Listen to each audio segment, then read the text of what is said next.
أعوذ بالله من الشيطان الرجيم. تبارك الذي جعل في السماء بروجا وجعل فيها سراجا وقمرا منيرا، وهو الذي جعل الليل والنهار خلفة لمن أراد أن يذكر أو أراد شكورا. وعباد الرحمن الذين يمشون على الأرض حونا وإذا خاطبهم الجاهلون قالوا سلاما. والذين يبيتون لربهم سجدا وقياما، والذين يقولون ربنا اصرف عنا عذاب جهنم إن عذابها كان غراما إنها ساءت مستقرا ومقاما.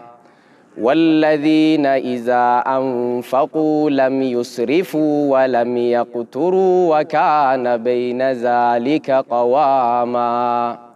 والذين لا يدعون مع الله إلها آخر ولا يقتلون النفس التي حرم الله إلا بالحق ولا يزنون ومن يفعل ذلك يلقى عساما يضاعف له العذاب يوم القيامة ويخلد فيه مهانا إلا من تاب وآمن وعمل عملا صالحا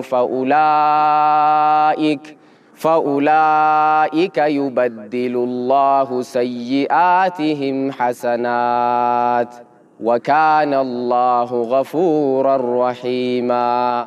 ومن تاب وعمل صالحا فإنه يتوب إلى الله متابا. والذين لا يشهدون الزور وإذا مروا باللغو مروا كراما. والذين إذا ذكروا بآيات ربهم لم يخروا عليها صما وعميانا.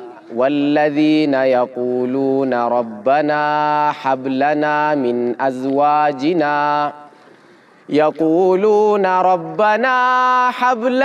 من أزواجنا وذرياتنا قرة أعين وجعلنا للمتقين إماما. أولئك يجزون الغرفة بما صبروا ويلقون فيها تحية وسلاما خالدين فيها حسنت مستقرا ومقاما. قل ما يعبأ بكم ربي لولا دعاؤكم فقد كذبتم فسوف يكون لزاما.